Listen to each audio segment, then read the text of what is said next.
Tomorrow, you'll face Alaves, a team that needs to distance itself from the relegation zone and has only lost one of its last 5 matches. What version of your team do you want to see for tomorrow's match? I want to see a Real Madrid that is capable of bouncing back and putting in a good performance, a positive one. Clearly, everyone is thinking about next Wednesday's match, but that game will be influenced by the image we show tomorrow because we still have a chance to fight for La Liga. So it's important to play well and win the match. Is there more talk in the locker room about the comeback against Arsenal than about tomorrow's match? No, we're talking about what I just said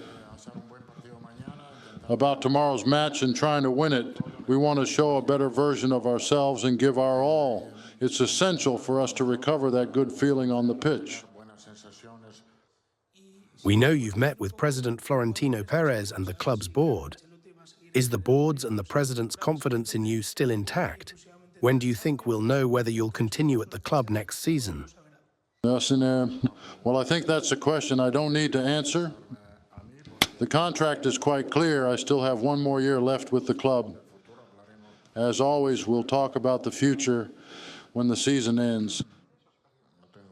I have nothing more to say on that matter. The club has always supported me, especially in difficult times. How can you stay focused only on tomorrow's match?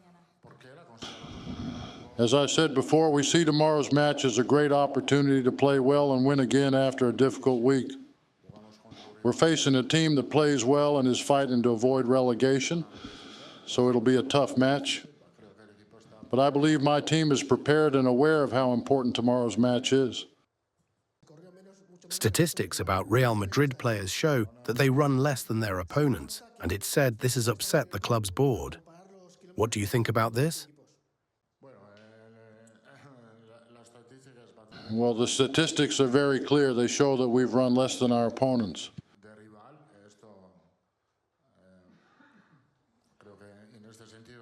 Clearly, that has hurt us, and we could have done better. But that's not the only problem. We look at the stats just like everyone else does. All season long, you've asked your players for more defensive commitment. Is there anything you can do to make your players run more? The first time your team ran more than the opponent was in December against Atalanta. Well, this has a lot to do with the players' characteristics, but in past seasons the same thing has happened. We've also run less than our opponents.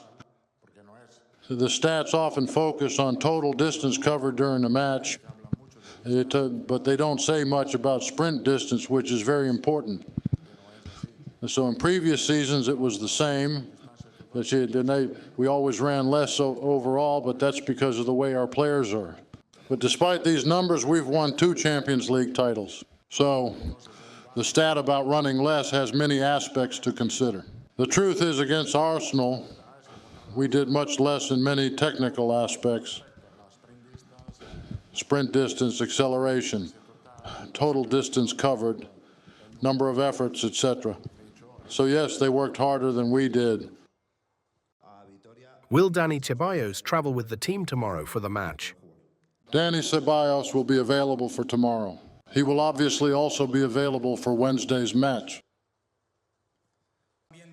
This season's Real Madrid isn't performing as well as in past seasons.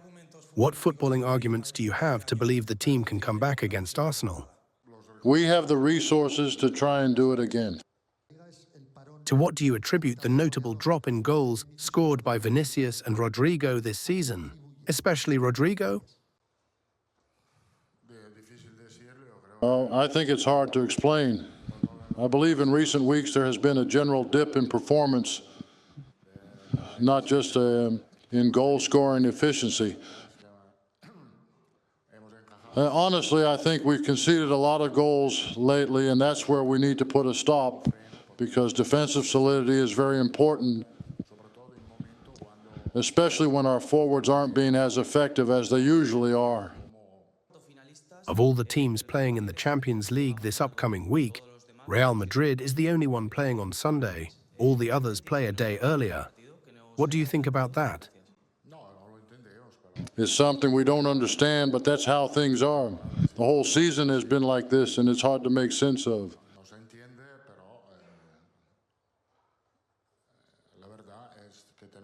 The truth is, this time we'll have more than 72 hours of rest, so we can't complain.